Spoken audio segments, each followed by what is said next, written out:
meresapi dan menyempurnakan tata dunia dengan semangat Injil. Hari Jumat, pekan ke-26 masa biasa, tanggal 1 Oktober tahun 2021, peringatan wajib Santa Teresia, perawan, pujangga gereja, dan pelindung misi. Saudara-saudaraku yang terkasih di dalam Allah Tritunggal, di dalam nama Bapa dan Putra dan Roh Kudus, amin dan shalom.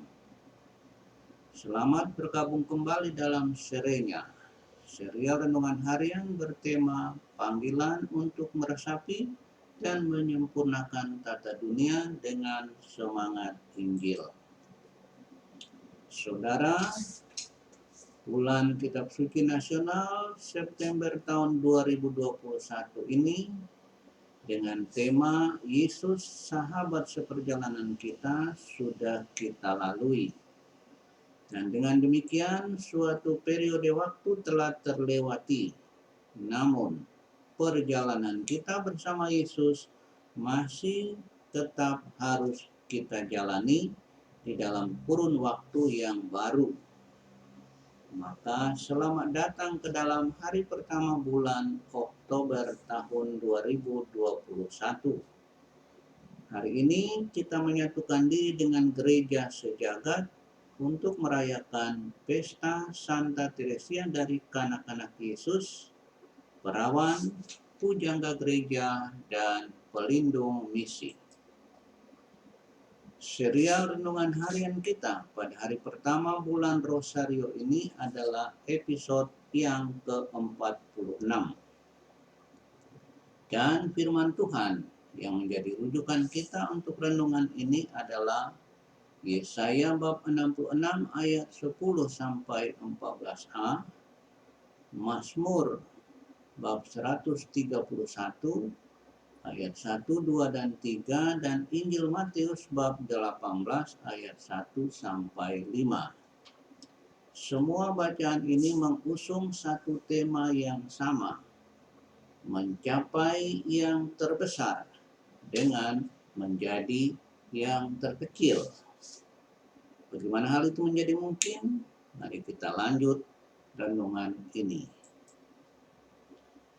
Nabi Yesaya dalam bacaan pertama membentangkan berbagai janji Allah untuk Yerusalem, yaitu mengangkat yang rendah, mengadili semua orang, meremukkan yang jahat, mempersatukan orang-orang percaya, mendirikan langit yang baru dan bumi yang baru. Merujuk kepada janji Allah ini, maka Yesaya menyemangati penduduk Yerusalem supaya tetap berharap kepada Allah. Bandingkan Yesaya bab 66 ayat 1. Yang kecil dan yang rendah dan yang percaya akan ditinggikan untuk menempati langit yang baru dan bumi yang baru. Nilai-nilai dan sikap yang diharapkan Yesaya supaya muncul dari penduduk Yerusalem kini muncul dari pemazmur yang mempercayakan diri sepenuhnya kepada penyelenggaraan Allah.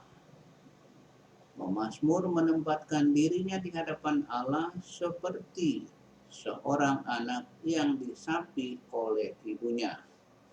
Mazmur bab 131 ayat 1, 2, dan 3.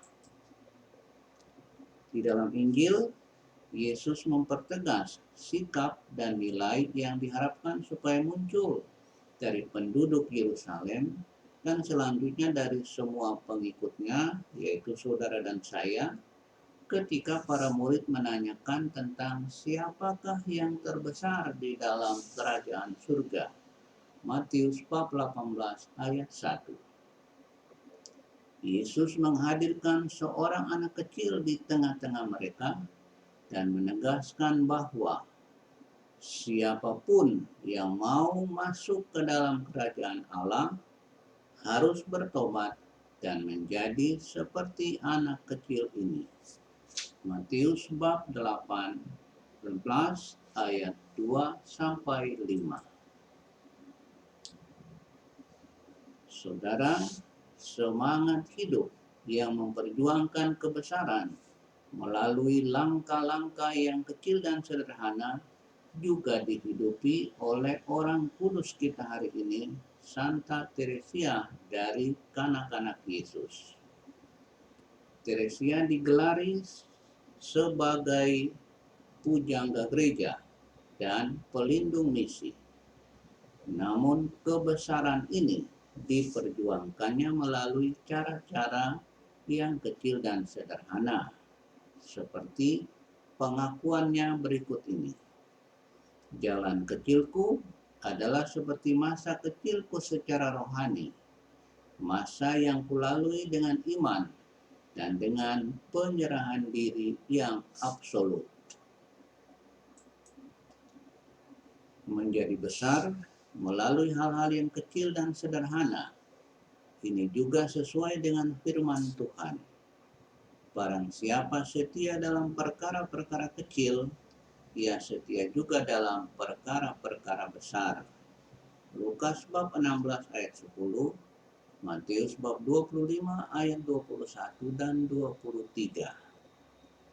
Gelar sebagai pelindung misi yang dianugerahkan gereja kepada Teresia juga berangkat dari hal-hal yang kecil dan sederhana ini.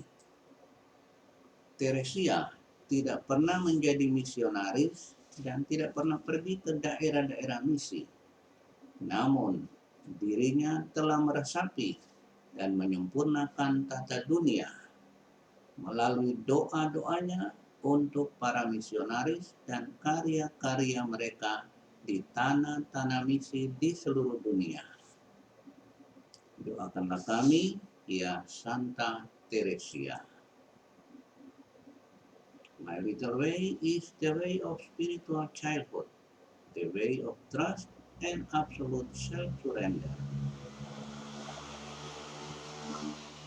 Saudara, mari meresapi dan menyempurnakan tata dunia dengan semangat Injil. Kita ikuti teladan Bunda Maria dan Santa Teresia. Mari kita memulainya bersama Yesus. Seterusnya mari kita tinggal bersama Yesus supaya dapat menyelesaikan tugas kita ini juga bersama dengan Yesus. Maka diberkatilah orang-orang yang senantiasa mengandalkan Tuhan. Amin dan Shalom.